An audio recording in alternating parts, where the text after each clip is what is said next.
mayambu ahanba maktada Manipur Wari Yumjao na mayambu amukka hana punemjari ngasi soi khoina puduna laksari full horror story ama mayam gidamaktani haidana wari asi lithok charpa matamda soi kiba langkiba kaya yawrabasu mayamna puksel sauna ngakpiu aduka mana wari asi hingliba natraga laikhitraba kanagumba mataga mari lenana ijaba wari nasadi bhapna mapung phana sagasaduna ijaba wari amakakni Pare mayam madudi wari asi hauna ba tawjarak lagi ngasigi wari asi ki maming Mihatpa Maiba Thembong numidang wairam gi matamni labuk tagi sansing adu hoigatuna karai aduga thembong na sumna so hairai masa mathanta khanda maragasi aikhogi lairiba laika sisu kari gumba ama itau dauraga isa se tu phak tu phai san salaga handa marakti kari gumba ama di itau dawita ai kaktara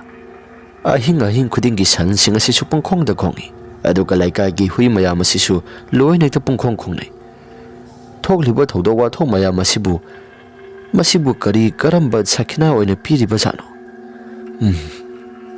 aidi khaluba matam di sa sion thona singna khreda asumna mathanta sondona laingai matam aduda sanahal sulai sanahalna thembo nangbu kaidorage nasa mathanta murum solaga laibada ai sanahal handa marakti akhoi gilaika si karigumba mai tawk tawine yengo ahing khudingi nahan makhadi hui singa si supakna khongdabani adubu handa marakti hui singa si yamne hekta khonggalai madugi sumathakta lairiba sangwal mayamda lai loinariba san mayam asisu mafam marang khangdana loina khongganai ai khakta sunati yumthang nabada lairiba san mayam sing aduga mathang loinariba san mayam asi loina masa mathanta pungkhong da khongbagum ahingi matam asida dawi sorok thangba maike so masida kanagumba mioi khara lakpagumna saptra khara su adum tawba thengnai laika syama mathing matamda kaya thoina mina sana daba laika ama khakni adubu karino khangdi handa maragasi jaja ki makhol yamna takhlai thembongi wahai wata mayam maduda thembo aigi wakaldadi ama mathingda hojiksi nahasing suadama kosa chatlaga kumai arausi satlebra haduna wakhalda sukhali aya kaidagi noda sanahal nangsu hauji pukarai kumai harau matam somata nati yengo ama mathing matamda satpai basi hojiki matamda afaba mata nati ni bunga yengo nahal makai tawramdraba thodok mayam ama handa marakti tawrai aidi handa marak tawrakliba mayam asi sa si singda singnaida isa si ai khoina ngang oiringai matamdagi hauna lairaklaba mafam jaga asida si kumba thodok asi amata suta khiba laitri baba ka ima ka hinglingai matamdasu masi gumba thodok asi kari gumba amata su thokhidabani adu handa marakti kaigino khangde sanahal makhol singasi lepa laitana hekta takhalakle ahing ama khakta sunati ahing khudingi adum takhalaklabanina ai khoi sukari haigadabano haifam tafam khangdre yumgi nupi angang sing sukari gumba amata khangdri bani makhoi ka khanglaklabadi makhoi suki re haidana dum khairakadori bani sanahalna yarisi madudai khoi hinjina kaya hena thoina khalagumsi kanana khangba kaisu thudokpa tawramdrabasu yaida kaisu thudokpa tawramdaba hairibasi madumaksu oisano adubu nongmanini khakta sunatana nungti khudingi sumasum takhalaklabadi aisi isasi phana haloisarabasu nakhoi aikhoisi miyai salaba mioi ngaktani aduna tarakliba makhol mayam asi asum toina tasilaklabadi aidi sase kaya hainaroidrida asi hairaga wari watai khara sana duna lai lambida sum wari watai sana duna lakpana khara laptakna nupa malaklibudui thembo adalai sikanano adalai sidi khura gauro natro mane gauroni amuktang kauraga yengsira yengsi khura gauro natro numit taramdagi matam nago silakpani mi asi summamtak sorokta saliba mi singasi khara mamli ui gauro su ahanbada pakna tadi ita kainoda khoina kauri bangang liba mayam asi kari kumba mate hekta tra basalo khura Khura Gauro natro. Asum hek hairubuda hanta mukti Gauro do. Mamaya do phatlai thoklakle. Karigumba amatadi khumdi. Gauro su karigumba amata mamaya do khumdana laithorakpa tanja aduda ani se kaidaurage haidana mun haipi ingnai. Gauro na ibungo ani khak ai bu kaubra. Hoi khura. Khura na zali dubu onthongna tapna sakreda khura. Khura isaga ngambidabra. Aisha. Tawdi. Aisha kasu thudokpa amata tawdi. Nakhudi kadai tana saluriba. Khura. Aiko se numidang wairamgi labuktagi sanhoi ka pakarakpani. Khura bu kadai da salubuno. Aishe. Isa se nungaiti haidana maiba amagi manakta ise tana basalubani. Gauro gi wafam adu taba matamda sanahal amadi thengbung ingangai. Aduga sumna hira iwa makha tana. Khura. Isa ngamdraga doctor da yengba sakya haidraga maiba da yengba sali hairiba sibu kari wafam nam khura sibu. Ibungo noina di khangaroi. Aikhoi ahalaman singi wafamni. Pare. Noi sodum sapam thokpado do maksalo. Ai sodum tumina do maksalagi. Asi hairaga ngasai makai tabli salamba Gauro dusu gam makhong asi thangduna do maksakre. Matawduda ita. Kaino ngasai makai makhong asi tapna thangduna salamba mahakna. Makhong asi hekta gam thangduna sakhiba sibu thokpa yagadro. Khangde deibo.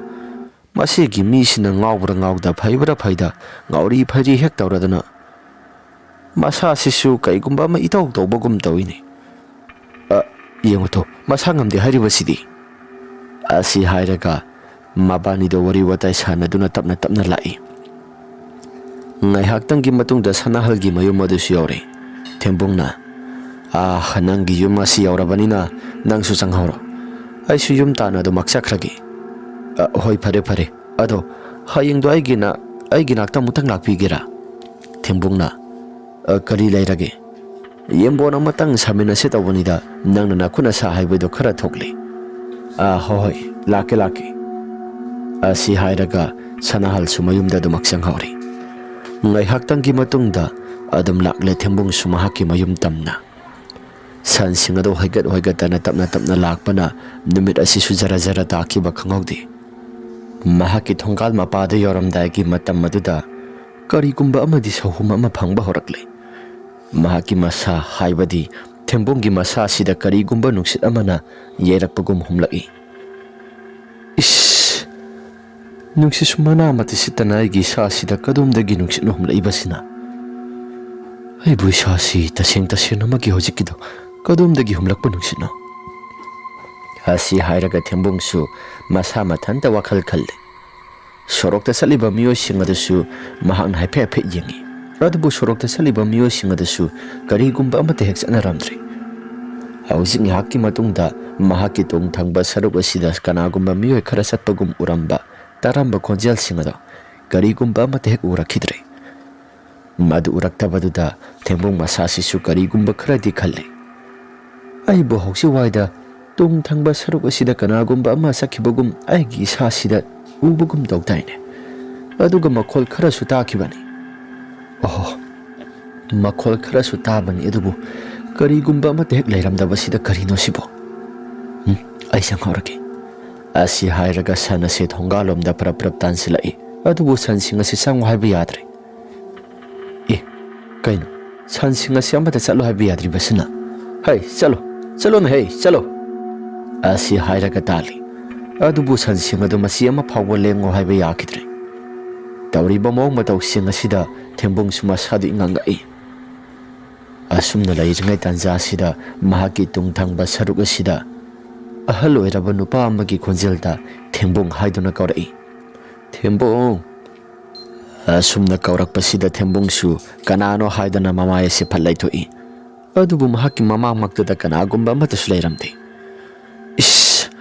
hausi waidai giming kauramba daine kanagumba mana aduga leiramdribasina karige ai ngasigi numit asi karino aigi sasi karigumba ama itaw dawreda mafam asida ikuina panthaduna laiba yadi khara thuna sanglake ꯑꯁꯤ ꯍꯥꯏꯔꯒ ꯃꯃꯥꯏ ꯂꯩꯊꯣꯔꯛꯄ ꯃꯇꯝ ꯑꯗꯨꯗ ꯃꯍꯥꯛꯀꯤ ꯃꯃꯥꯡꯃꯛꯁꯤꯗ ꯀꯅꯥꯒꯨꯝꯕ ꯑꯃ ꯆꯩꯁꯨ ꯄꯥꯏꯔꯒ ꯂꯩꯔꯝꯃꯤ ꯌꯥꯝꯅ ꯑꯀꯤꯕ ꯁꯛꯇꯝ ꯑꯃꯗ ꯁꯟ ꯑꯅꯤꯒꯤ ꯀꯔꯛ ꯑꯗꯨꯗ ꯂꯦꯞꯄꯒ ꯂꯩꯔꯝꯕꯅꯤ ꯁꯟ ꯑꯅꯤꯁꯤꯁꯨ ꯆꯞ ꯇꯤꯡꯕ ꯃꯈꯩ ꯀꯔꯤꯒꯨꯝꯕ ꯑꯃꯠꯇ ꯃꯁꯤ ꯂꯦꯡꯕ ꯇꯧꯗ ꯑꯗꯨꯃꯛ ꯂꯦꯞꯄꯤ ꯑꯁꯨꯝꯅ ꯂꯩꯔꯤꯉꯩ ꯃꯇꯝ ꯑꯗꯨꯗ ꯊꯦꯝꯕꯨꯡꯁꯨ ꯃꯁꯥꯗꯣ ꯀꯅꯥꯅꯣ ꯍꯥꯏꯔꯒ ꯃꯁꯥꯁꯤ ꯏꯄꯥ ꯄꯥꯈꯠꯂꯒ ꯀꯅꯥ ꯑꯣꯏꯔꯤꯒꯕ ꯀꯅꯥꯅꯣ ꯃꯥꯡꯗ ꯂꯦꯞꯄꯤꯕ ꯅꯪꯕꯨ ꯀꯅꯥꯅꯣ ꯊꯦꯝꯕꯨꯡꯅ ꯑꯗꯨꯝꯅ ꯍꯥꯏꯖꯔꯕꯁꯨ ꯀꯅꯥꯒꯨꯝꯕ ꯑꯃꯠꯇ ꯍꯦꯛ ꯈꯨꯝꯂꯛꯇꯦ ꯑꯍꯜ ꯑꯗꯨꯁꯨ ꯋꯥ ꯑꯃꯠꯇ ꯉꯥꯡꯕ ꯇꯧꯗꯦ ꯑꯗꯨꯝ ꯇꯨꯃꯤꯟꯅ ꯂꯩ ꯊꯦꯝꯕꯨꯡꯅ ꯀꯔꯤ ꯃꯇꯧꯅꯣꯗ ꯃꯥꯡꯗ ꯂꯦꯞꯄꯤꯕ ꯑꯍꯜꯒꯤ ꯃꯤꯇꯝ ꯑꯣꯏꯅ ꯇꯧꯔꯤꯕ ꯃꯤꯁꯛ ꯑꯁꯤꯁꯨ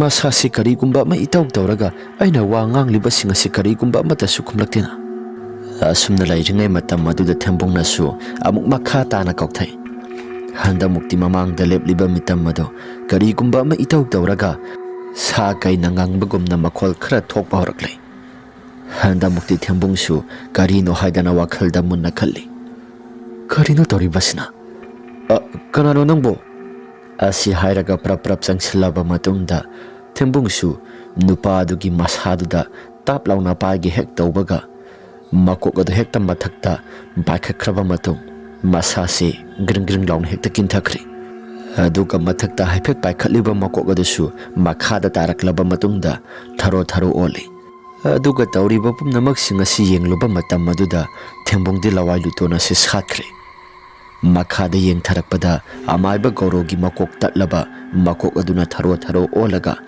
ꯃꯆꯤꯜꯗ ꯃꯨꯔꯨꯝ ꯁꯣꯟꯕꯒꯨꯝ ꯇꯧꯔꯤꯕꯗꯣ ꯊꯦꯝꯕꯨꯡꯁꯨ ꯃꯁꯥꯗ ꯎꯔꯛꯂꯤ ꯊꯣꯡꯒꯥꯜꯒꯤ ꯃꯩ ꯑꯁꯤꯁꯨ ꯃꯨꯁꯤ ꯉꯥꯟꯕꯒ ꯊꯦꯝꯕꯨꯡ ꯃꯗꯨ ꯎꯔꯨꯕ ꯃꯇꯝꯗ ꯃꯁꯥꯁꯤ ꯂꯩꯇꯥꯐꯝ ꯑꯃꯠꯇ ꯈꯪꯗ꯭ꯔꯦ ꯊꯦꯝꯕꯨꯡꯁꯨ ꯃꯁꯥꯁꯤ ꯌꯥꯝꯅ ꯀꯟꯅ ꯂꯥꯎꯔꯒ ꯀꯣꯟꯊꯣꯡ ꯇꯝꯅ ꯄꯔꯞ ꯆꯪꯁꯤꯜꯂꯛꯏ ꯑꯗꯨꯒ ꯀꯣꯟꯊꯣꯡ ꯆꯩ ꯑꯗꯨ ꯁꯠꯁꯨ ꯁꯠꯇꯅ ꯃꯍꯥꯛꯁꯨ ꯑꯗꯨꯝ ꯂꯤꯠꯂꯒ ꯆꯪꯂꯛꯏ ꯇꯧꯔꯤꯕ ꯄꯨꯝꯅꯃꯛꯁꯤꯡ ꯑꯁꯤ ꯂꯋꯥꯏ ꯂꯨꯇꯣꯟ ꯁꯥꯠꯄꯒ ꯂꯣꯏꯅꯅ ꯄꯔꯞ ꯀꯥꯈꯠꯂꯛꯂꯦ ꯃꯪꯒꯣꯜ ꯇꯝꯅ ꯑꯗꯨꯒ ꯃꯍꯥꯛꯀꯤ ꯃꯁꯥꯁꯤ ꯂꯩꯃꯥꯏꯗ ꯍꯥꯏꯊꯗꯨꯅ ꯇꯨꯁꯤꯟꯈ꯭ꯔꯦ ꯑꯁꯨꯝꯅ ꯊꯦꯝꯕꯨꯡꯅ ꯂꯥꯎꯈꯤꯕ ꯄꯨꯝꯅꯃꯛꯁꯤꯡ ꯑꯗꯣ ꯍꯦꯟꯊꯣꯏꯁꯨ ꯇꯥꯔꯕ ꯃꯥꯜꯂꯦ ꯏꯃꯨꯡꯗꯒꯤ ꯄꯔꯞ ꯊꯣꯔꯛꯂꯦ ꯑꯗꯨꯒ ꯃꯍꯥꯛꯀꯤ ꯅꯨꯄꯥꯒꯤ ꯈꯣꯟꯖꯦꯜ ꯈꯔ ꯇꯥꯈꯤ ꯍꯥꯏꯗꯅ ꯄꯔꯞ ꯑꯗꯨꯃꯛ ꯊꯣꯛꯂꯛꯄꯅꯤ ꯑꯁꯨꯝꯅ ꯊꯦꯝꯕꯨꯡ ꯃꯍꯥꯛꯀꯤ ꯃꯁꯥꯗꯨꯁꯨ ꯀꯔꯤꯒꯨꯝꯕ ꯑꯃꯠꯇ ꯍꯦꯛ ꯇꯧꯗꯅ ꯑꯗꯨꯃꯛ ꯂꯩꯔꯝꯃꯤ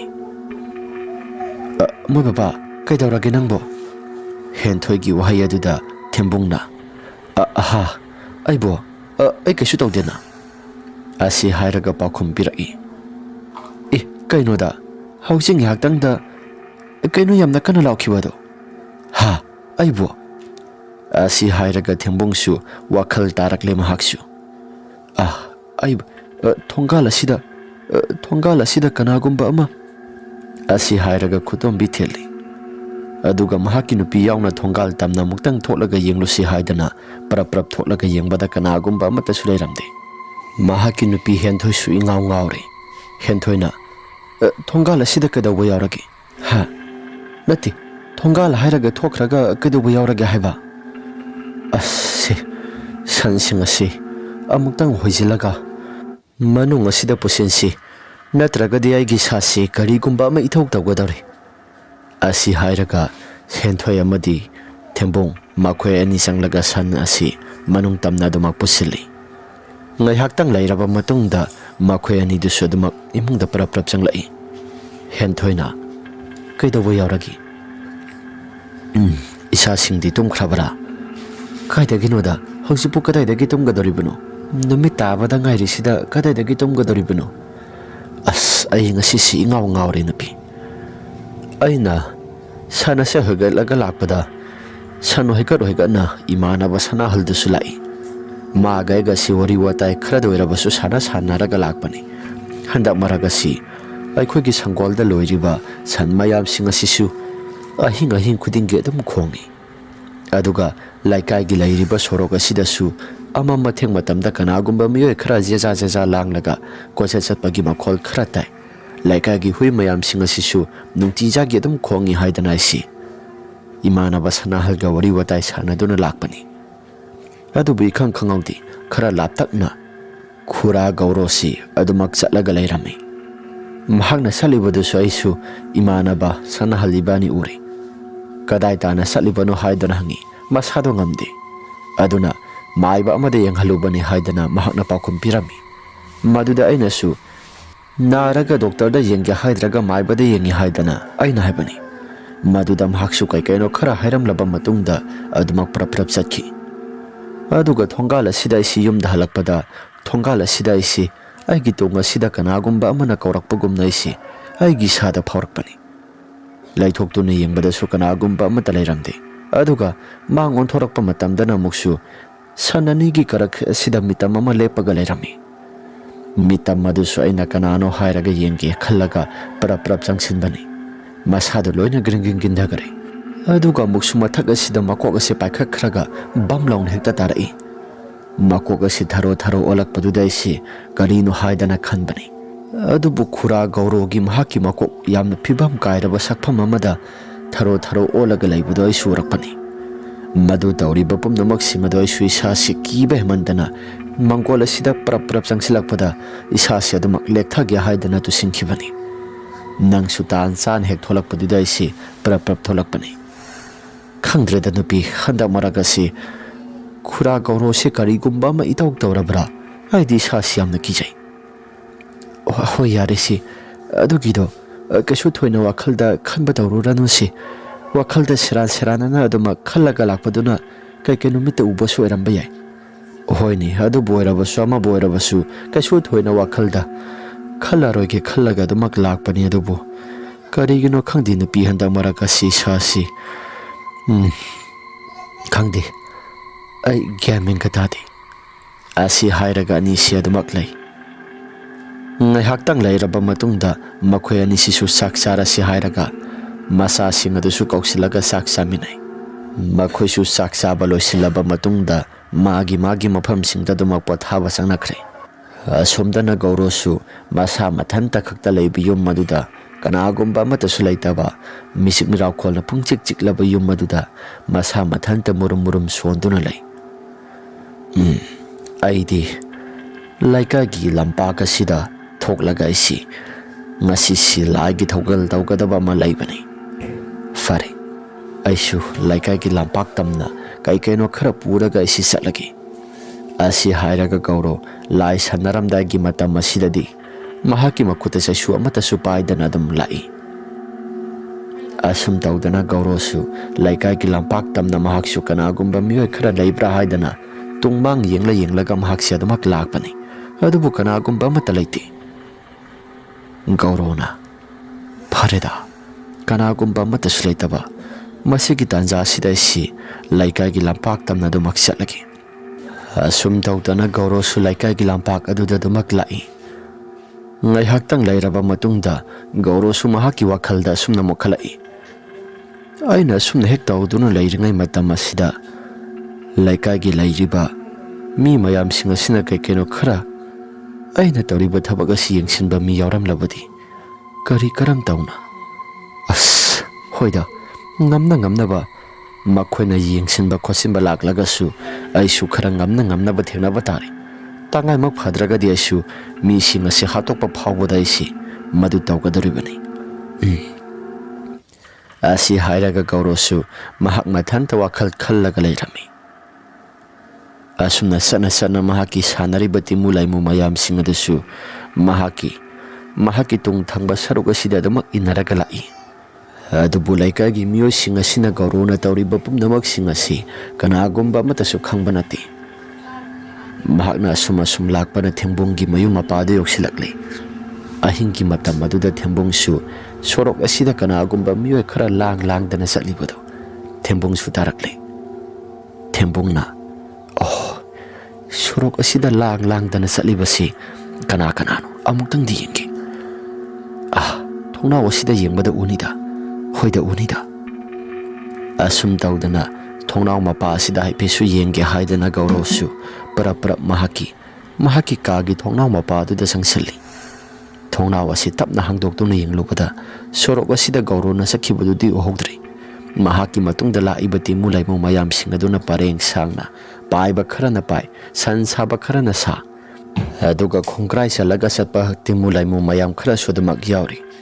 Madu uba matamda thembungdi masa sila wailuton satkre. Masa se kibana su thak nikle Tawriba mawng matawsing asida mahaksu kuina yengba ngamdabana thong ase gam launa thingzili. Ish, karino tawrisidi. Ai bo hausi ukhibudo mangla daibangla. Mangdi nate asengbani. Asi hairaga mo hangdoktuna yengluba matamda karigumba amatadi leiramde. Oh, amatasu leiramdre. Fare. Aisu aigi ifam asida sangsilaga tumlage. Asi hairaga thembungsu mahaki mafamda sangsilaga dumak pothakre. Adubu pothai haibagi wani tumbaga amata ngamdre. Masasi auji ukhiba mayamsing aduna maram oiraga. As haujikido tasengna aigi mit asina ubanida mane aigi mit asina ubani. Asi hairaga mahaksu tumthanaba tawi adubu pakna hekta yadre. Fare aisu tumthanaba tawrage. Asi hairaga tumthaba dumak themkre. Somdana gauro laikagi lampak tana yauraba matam maduda mahaksu makhuta kaikeno khara pairaga mahaksu laison tension khara tawba horakli. Gaurona sajen sayada naptuna lairiba timu laimu mayam khudimak aigi inakta loina laklo. Hana lairiba timu laimu mayam singasi masidagi hena timu laimu mayam ama aigi inaktamna laklo aigi inakta laklo. Asi hairaga gaurosu masilda kaikeno khara murum solaga timu laimu mayam sing loina kokthokli. Asumna he kokthokpaduda ukha wakha timu laimu mayam sing naptana lairamba mayam sing ado loina lakli. Hana mahakki tungda inakhiba timu laimu mayam sing adasu loina inaraklabani. Timu laimu mayam sing ado hek lakpo ubaduda oh lakti laedana. Aina ngasai makai kaukiba mayam sing asi lakti laedana.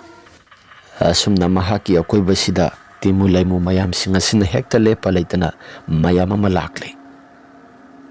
Mahaksu masila sida murum soli. Aduga mahaki masa sida karigumba khara sanil khara phawba horakli. Aina lakliba mafam masidi. Oh, mafam jaga sidi aisu karigumba amadi itaw tawreda. Laikagi miyoi khara lakpagi sanil phanglakpaduda mahaksu mamit mana chap hekta yungkhatli. Gaurona hois aina sanariba lai mayam asi thaliba laikagi mai mayam singa sigi marakta marum oirapna aisi sanabani. Adubu lakliba naha singa sinu thokhrabadi aidi kadaida sempham laikani sempham sulaiti. Lakliba naha singa semuktang diyingi. Asi hairaga gauro sumasasi section sajina laikre. Ngai haktangi matungda laikagi nupa masa ani khak lai. Laikagi nupa masa ani asi masasi khara hairang lai. Saksana basalubani adubu tawriba pumnamak sing asi makhoi karigumba amata khangbasu tawda adum tumina lakpani. Ngai haktangi matungda makhoi su tawriba pumnamak sing asi lampak asigi mayai tana adumak laklaba matam maduda kadomdagi no khangdi mi amana murum sonbagi makhol ama taba hori. Adubu gaurodi tumina laibani. Timu laimu mayam sing aduna jaja langbagi makhol sing ado lepa laitana sum tarakpaduda nupa masani do wari asumna hainai. Ita kadaidano nupa khara wari watai sanaraga langbagumna makhol khara taraklibasi nangbu tabro. Nupa maduna ita aidi tadi nangbu tabro. Hera ita taida mi khara langbagi makhol khara taribasi nangbu tadabro. Ita aidi karigumba amata sutadi. Asi hairaga ani sengi haktang sable pagalai. Tanza sida kadomdagi no khangdi makhol ama yamna kana taba horakli. Lampak mayai sida mi khara senba songba tawraga sanabagumna makhol khara taba horakli. Makhol adu hektarakpa kana duda ita tu lampak mayai sida angang khara sanabagumna langbagumna makhol khara taribasi nangbu udabra. Lampak mayai duda kanagumba amata suuda upul mayam ama borong hauraga. Ipul hauriba sing adu makhoi suurubada masasi ithak thakatba horakli. Ngasai makai karigumba amata ude hairamba mamanabadusu masasi iki horakli. Handakti loin urakpaduda ita handakti yamna mayek sing nuri Sigi lampak mayai sida tauriba saptra mayam ase karino adunida asi hairaga lairingaida nupa amana ida agi da lairisibu mi natro manida kanano sibu amutang yengsira nupa aduna hairakli wafam adu mamanaba amaduna sumna hairai ida sida amu yenguraga laigi tinggi amagi oram labadi hojiksi pung baro makai tasla amani ida hoida aisu khangi pung baro makai tagi taro tu amungtang di khangdokpana pharoidro aidi sasia ki tu jung masukaya thoina phawdi nang bhojik ta na sado kibagi mong ma tokhiba daine ha aduna dana yengasi asi haira ka lampak tamna prap changlai asum hek changlakpa matam maduda gauro suma sase tofam chafam amata khangdre as laika gi anga ngani silaine ai bu sasi ai na ngasai makhadagi lairi bani haidana tari basisu makhone loina ukhraba male kamai tawdi basidi asi hairaga gauro su adum tumina lei gauro gi manak tamna prap laglaba matam maduda makhoi su kari gumba ma wa khara ngangna duna kari gumba ma hai baurai kanano nangbo ha kanano asi hairaga kaurai gauro su kumpham amata khangdana sumnairai lalat tawraga ha ibungo ni khak nang mama gauro ni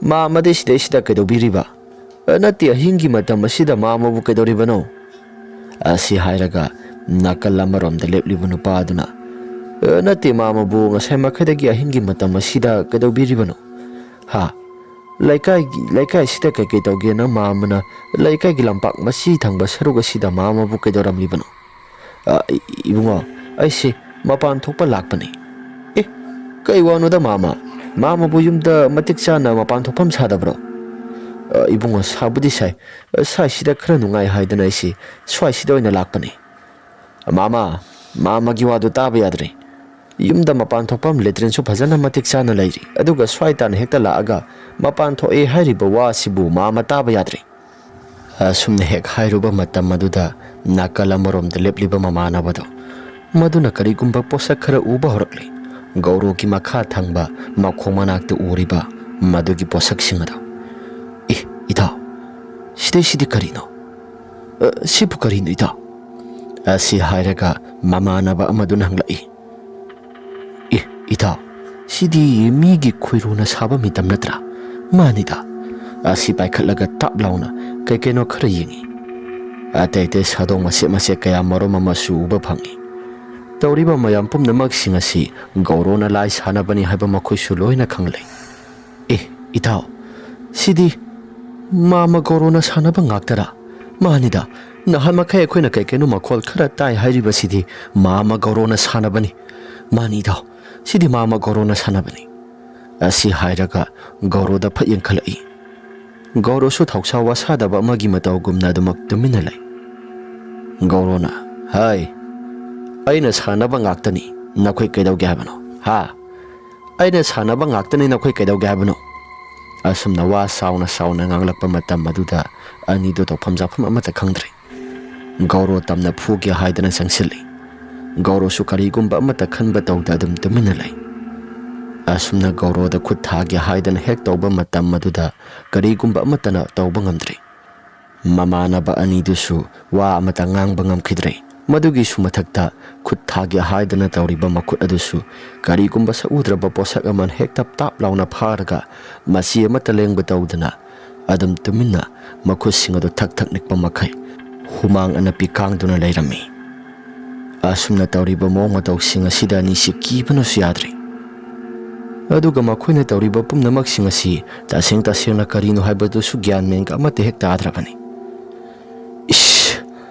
karino tawriba sibu karino asumna lairingai matam maduda kadomdagino khangdi makhoigi mana waduda timu laimu mayam aman hekta barang laung hekta paisilai timu laimu mayam singasisu kadomdagi lakpano haiba amata su khangdre ngasai makai tawriba mayam pumnamak singasi gaurona sanaba ngaktani haibasi makhoidi amata khangdi adabu singnabadi mayam ama hekta loina phawbo loikrabani Asum tawdana Gaurona sanaba lai mayamsing ado makhoi anigi manak tamna laklaba matungda makhoi anigi akoiba sida pulap punsintuna hekta laikri makhoi ani sisu kibana thak thak nikle adubu tawriba pumnamak singasi makhoi su gyamenga amate hekta adana Gauroda makha tana khut thana ba haidana lakna rai adubu khut thana ba haidana tawribadusu amate hek ngamdrabani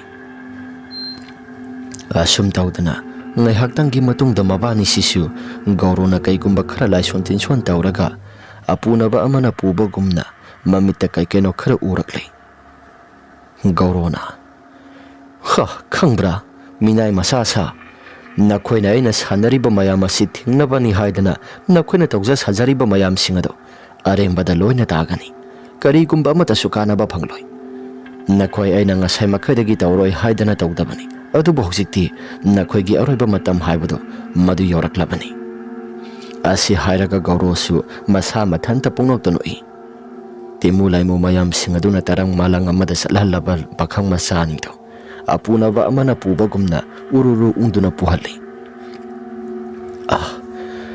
aikhoina hojik lairibasi kadai waidano aikhoina lairibasi kadai waidano asi hairaga makhoi ni dusu kaikeno khara laison tinson tawnaba haidana Gaurona sinba langba tawrakle khoyum lai phattaba mayam pumnamaksing makhoi ani si lampak asida karigumba ama tawraga masi mathawai laugadabani makhoi ani si mathawai lauraba matam aduda lampaki mataya sida komjau ama tawraga phumgadabani kanagumba ama hek khangandana asumna hek haikiba matam aduda laikagi lairiba timu laimu mayam phattaba singado loina thokna raktuna laikagi lairiba naha anisi masi hatnaba haidana paisilakle makhoi anigi mamittadi timu laimu mayam singasi makhoi gi imung manungi miyosing loina uhalaga makhoi su kaikeno khara sorom baron ngangba horakle ima yumda salasi amanamu baba yumda salasi asi hairaga anisi ngangba horakle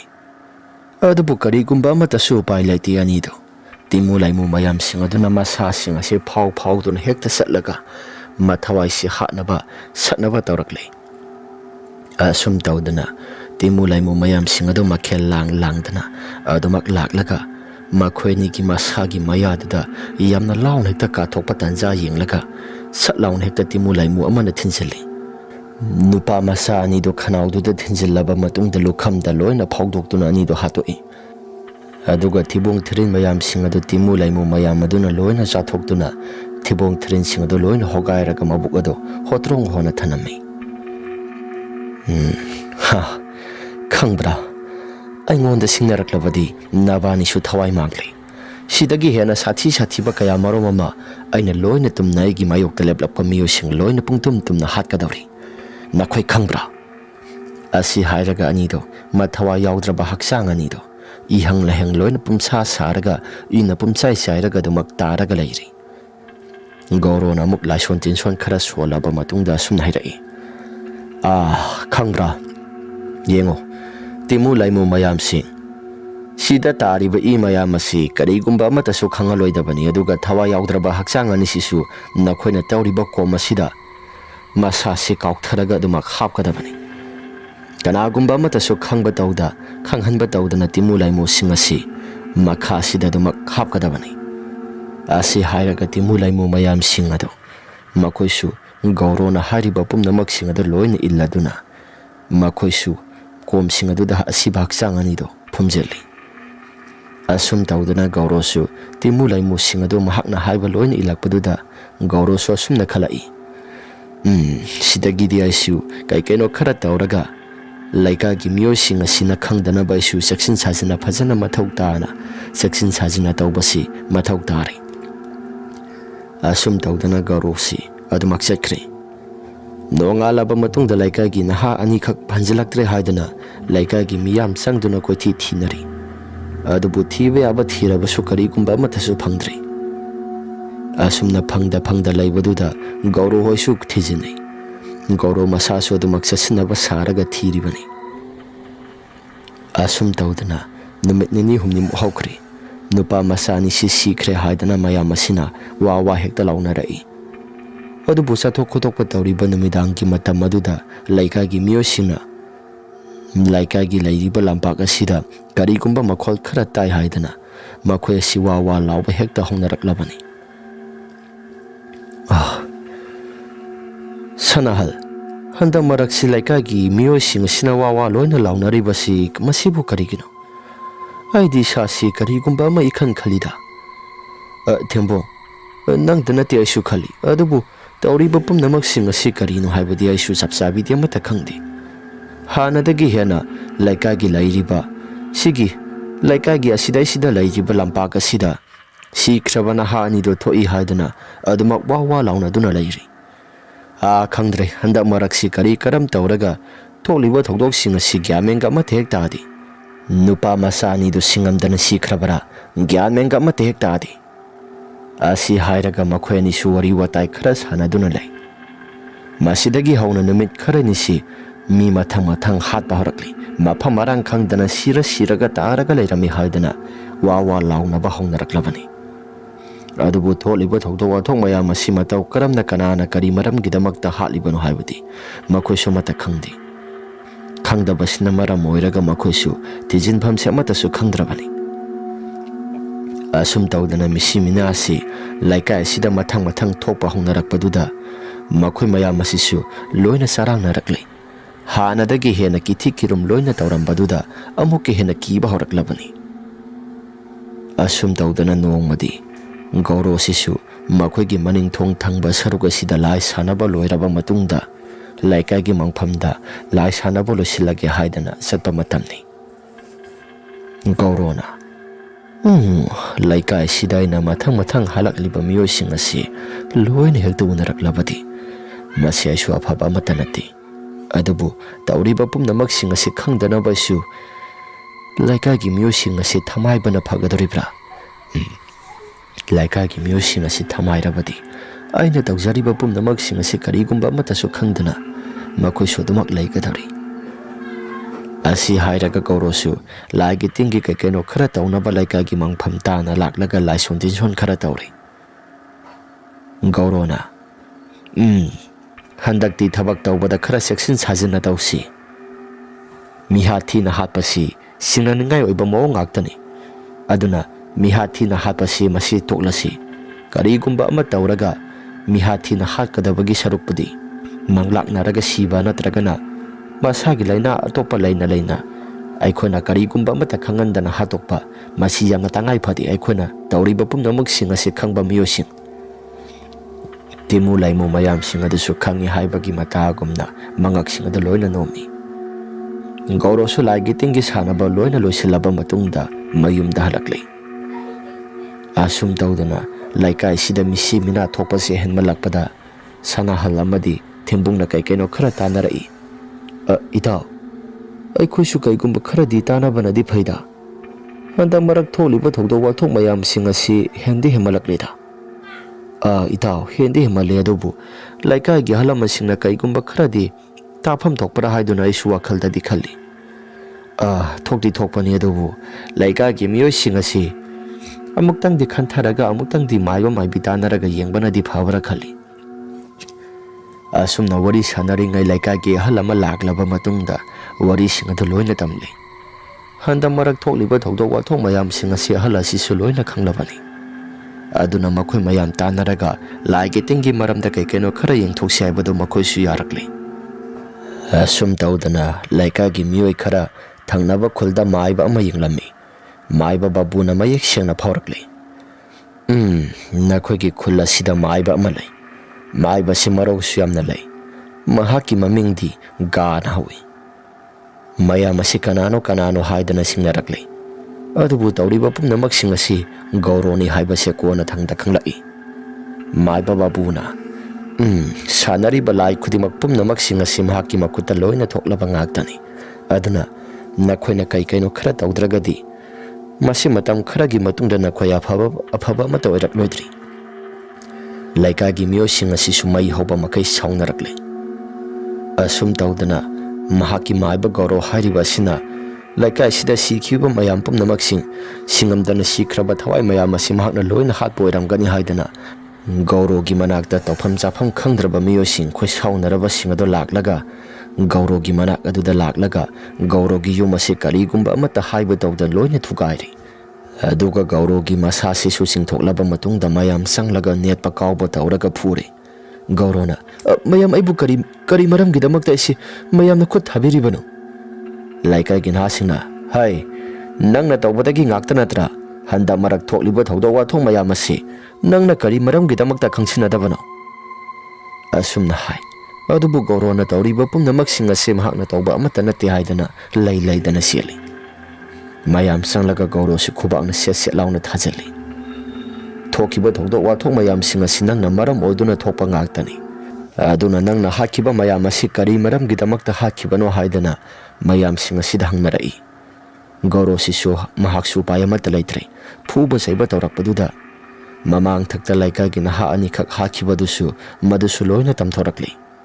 Khoi saunaraba mayam asina laya se khara thuna sanaba loisilu natragadi nang afaba amata oiroi haidana hairami. Asumna Gauro su lai sanaba kina loisili.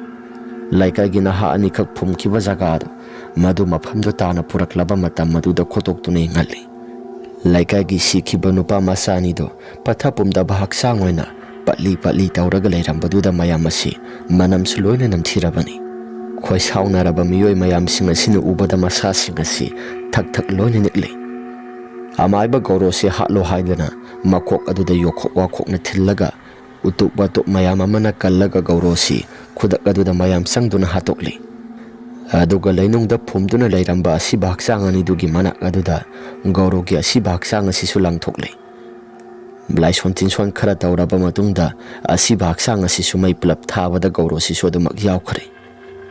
Asum tawdana laikagi miyoi sing asi misi mina thokpa tamnaba pumnamak sing tawramba mayam sing adusu loina hekta phakirami.